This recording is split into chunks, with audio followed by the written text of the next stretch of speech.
Hi అండి, ఎలా ఉన్నారు? మనం ఇప్పుడు ఫ్రాన్స్ బిర్యానీ చేయబోతాము. చూడండి, ఫ్రాన్స్ బిర్యానీ చేసుకుందానికి రెడీగా పెట్టుకోవాలండి. ఎందుకంటే మనం ఫ్రాన్స్ మామూలుగా బిర్యానీ లాగా చేయలేము, దమ్ బిర్యానీ లాగా చేయగలము. ఎందుకంటే అది ముక్కలు పోతుంది కలిపేటప్పుడు, అది పీసుగా వెళ్ళిపోతుంది. దానికి ఫస్ట్ ప్రాన్స్ని ఫ్రై చేసి పెట్టుకోవాలా. చూడండి, ప్రాన్స్ క్లీన్ చేసింది ఉప్పు పసుపు వేసి కడిగి పెట్టున్నాము. దానికి రెడీ చేసుకోవాలా. మెయిన్గా ఆనియన్ను ఫ్రై చేసి పెట్టుకోవాలండి. దమ్ బిర్యానీకి ఆనియన్ను, జీడిపప్పు అదంతా ఉంటేనే పర్ఫెక్ట్గా టేస్ట్గా ఉంటుంది. ఇప్పుడు మనం క్లీన్ చేసిన దాంట్లో ఇప్పుడు పెరుగు కొంచెం వేసుకున్నాము. జాజి పువ్వు, పట్ట, లవంగం అదంతా వేసుకొని మళ్ళీ మసాలాలన్నీ వేసుకోవాలండి. లెమన్ ఒక హాఫ్ వేసుకుందామండి. లెమన్ వేసుకుంటే కొంచెం బాగుంటుంది పుల్లగా. కారం వేసుకుందాము. కారం మీకు ఎంత కావాలన్నా అది వేసుకోండి, సరిపోయేటట్టు.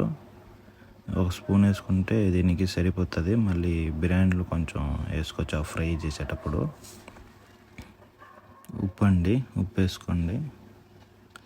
ఏదైనా మసాలా ఉంటే గరం మసాలా పౌడర్ వేసుకోండి. పట్ట, లవంగం అదంతా ఒకసారి వేయించుకొని కూడా పౌడర్ చేసుకొని వేసుకోవచ్చండి, బాగుంటుంది అలా చేస్తే. మటన్ మసాలా వేసుకుంటే కొంచెం బాగుంటుందండి, గరం మసాలాకైనా.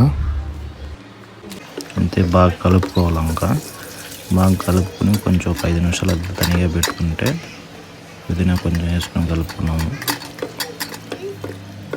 బాగా కలిపేసి తనిగా పెట్టుకోవాలండి. ఒక 5 నిమిషాలు 10 నిమిషాలన్నా ఉండాలా. ఆనియన్ వేసుకున్నాము, పచ్చిమిరపకాయలు, ఇంకా బిర్యానీ స్టార్ట్ చేసినామండి. చూడండి, పుదీనా వేసుకుని కలుపుకునేది ఏముండదు. బిర్యానీ అంటే కొంచెం ఈజీగా ఉంటుంది. మనం అన్నీ కరెక్ట్గా రెడీగా ఎత్తి పెట్టుకుంటేనే కొంచెం బిర్యానీ టేస్ట్గా వస్తుంది. ఒకటి మిస్ అయితే కూడా బాగుండదండి. టమోటా వేసుకొని కలుపుకుంటున్నాము.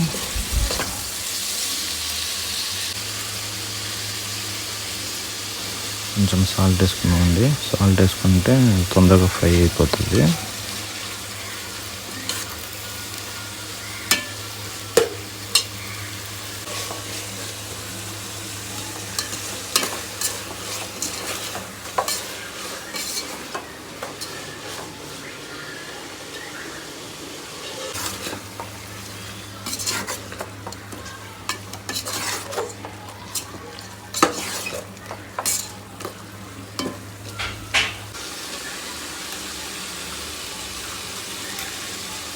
ఇది ఏం కదండి, ఆ పేస్ట్ వచ్చి అల్లము వెల్లుల్లి పేస్ట్. అది బాగా ఫ్రై చేసుకోవాలండి.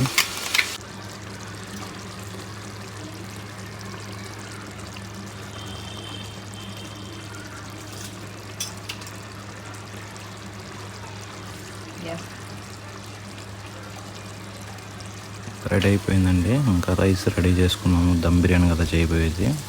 చూడండి, వాటర్లో లెమన్, కొంచెం ఉప్పు, లవంగము, బిర్యానీ ఆకు, లవంగం మొగ్గం వేసుకున్నాము. సాల్ట్ పర్ఫెక్ట్గా వేసుకోవాలండి, లేకపోతే టేస్ట్ సెట్ కాదు.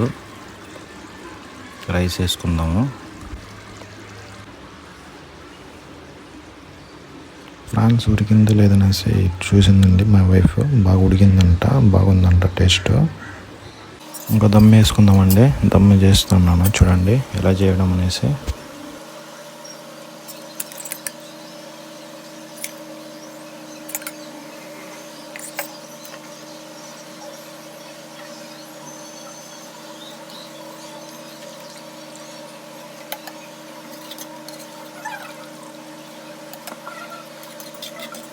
మూడు లేయర్గా వేసినానండి మసాలా. ఇది గ్రేవీ, ఈ ఫైనల్ మూడోది. సూపర్గా ఉంటుందండి. 3 లేయర్గా వేసుకుంటే కలుపుని వేసుకునేటప్పుడు టేస్ట్ సూపర్గా ఉంటుంది. నెయ్యి వేసుకుందాం ఫైనల్గా. ఎందుకంటే మీరు ఒకసారి మీ ఫ్రాన్స్ బిర్యానీ తినారనుకుంటే మీరు మళ్ళీ చికెన్ బిర్యానీ తినేదానికి, మటన్ బిర్యానీ తినేదానికి మీకు నచ్చదండి. అంత టేస్టీగా ఉంటుందండి. ఇప్పుడు మనం ఒక పెను పెట్టుకున్నాం, వేస్ట్ పెను ఉంటుంది కదా, దోశ పెను. ఆ పెను పెట్టేసి దాని మీద దీన్ని ఇంకా పెట్టేస్తాం, దమ్ చేసేస్తాము. ఫైనల్గా ఫ్రాన్స్ దమ్ బిర్యానీ అయిపోయిందండి. సూపర్గా ఉండదంట. మన ఛానల్ని సబ్స్క్రైబ్ చేసుకోండి.